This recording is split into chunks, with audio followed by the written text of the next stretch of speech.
Hi guys, Tom, Cymru Camper Furniture here. Just wanted to do a quick video tour of what's becoming very popular for us is our pull-out kitchen and our bench seating arrangement. So this one that we've teamed up with Jonathan from Peter Morgan Financial to kit out his absolutely stunning Ford Transit custom short wheelbase.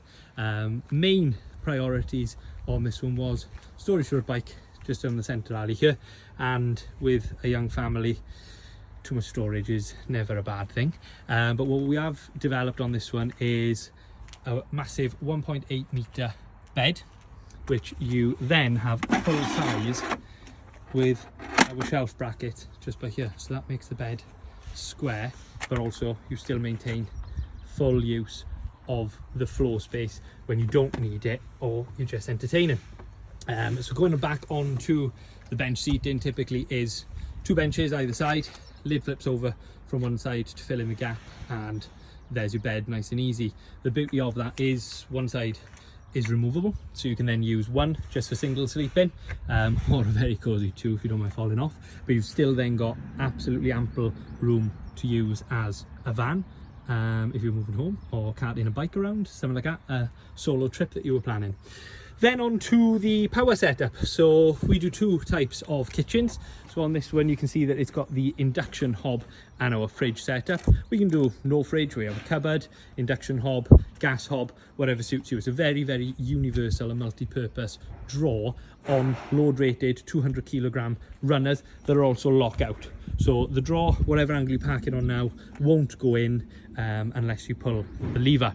We've also included then USB sockets and a 240 socket, and we'll come on to what's powering all of this in a second. So traditionally, fridge can either be powered by your van with the 12 volt electric already built into your van, but what we do say with that one, of course, is it may drain your battery down too far. They have got systems built in so they don't do that, but always, if you're running from your van battery, always carry one of them lithium jump packs if you can. But if you've got a leisure battery setup, or like this one has a power bank setup, you're covered for power. So brief introduction into the power bank side of things. They're all called solar generators or portable power banks these days, and we really do prefer them over a leisure battery setup, especially in vans like this where it's not a fully fledged 100% camper van where everything's integrated. This is one of them that you can remove, change around to suit you, and also a power bank can come with you. You don't need to have it fully built in the van, and it's only good for inside your van. So back on to the power once again. So this is our Alpicool fridge,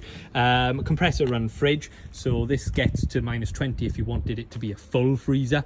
We typically keep it to 3 degrees, which is more than enough to keep everything nice and cold. And you have also got a cute little ice tray compartment in there as well, which is ice cold, especially on days like today. Top up your drinks, and that'll take care of many cans of Coke, beer, and all the snacks that you could take on your trip.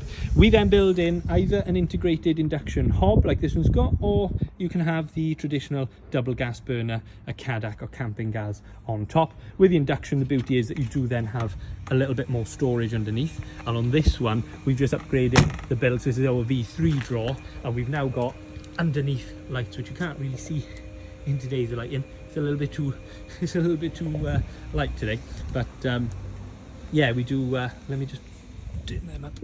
There we are, so you can just see them, max brightness.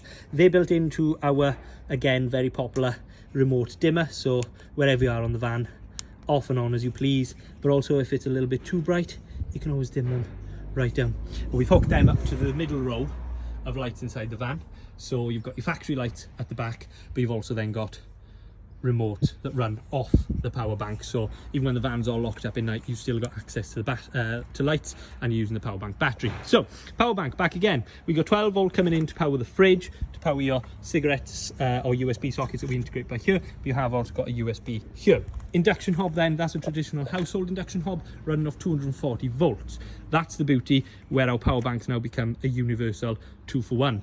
You've got 12 volt power throughout your camper van, but you've also got 240 as if you're on hookup. This will typically last with a 1000 watt 1000 watt induction hob running with around about a 2000 power bank. So you're talking around about an hour of use in total, and it's as simple as built-in controls just by here. Turn him on. Once you've got obviously a hob with electric in there, that's now working its way in, like the boiler kettle, fry your beans, whatever you want to do.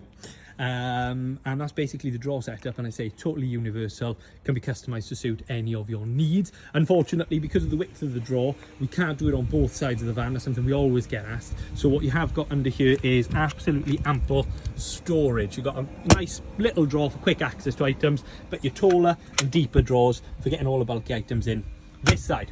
Of course, another feature that you'll see in nearly all of our builds now is our amazing 360-degree rotatable table legs. Beautiful for this type of setup and the U-shape, where you always want a nice bit of access. So if you're sitting here and somebody else sitting there, somebody wants to get up, you've got to pull everything off the table, whereas with this you just simply push it to the side.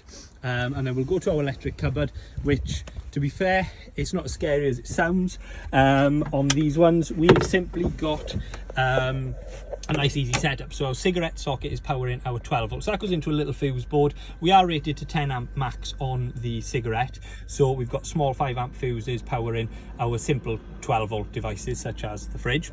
Then we've got down here our USB, so you've got integrated USB sockets as well as the ones that we've put on the back of the drawer, but you can also run them elsewhere. And you've got your 4 240 amp sockets at the top, sorry, not amp, 240 volt sockets at the top. They will then power your typical household devices: air fryer, microwave, straighteners, hairdryer, all them things you typically don't associate with taking with you when you go camping. So that's what this allows you to have. And we'll just hit the power to bring the screen on. The last cable here is built into the van's 12 volt system, the ignition feed. So when the van is driving, that is what's going to charge the power bank. It's a slower charge, so it typically takes about 7 or 8 hours to charge this from 0 to full, but you can take it into the house and it'll charge within around about 2 or 3 hours. The other option, of course, is plugging in your solar panels when you're on site, and again, same sort of charge time on them of 6 or 7 hours. But if you go in from one side to the other, you're topping up your battery as you go, everyone's a winner. And as you can see, you can individually select then if you wanted just the 240 plugs working, just the 12 volt working, or none of the above, and you're in storage mode. So that's a brief introduction into how power banks, for ourselves particularly, can be integrated into today's camper vans. I say these days it's around about the same sort of cost as the leisure battery setup, so yeah, we're all for it.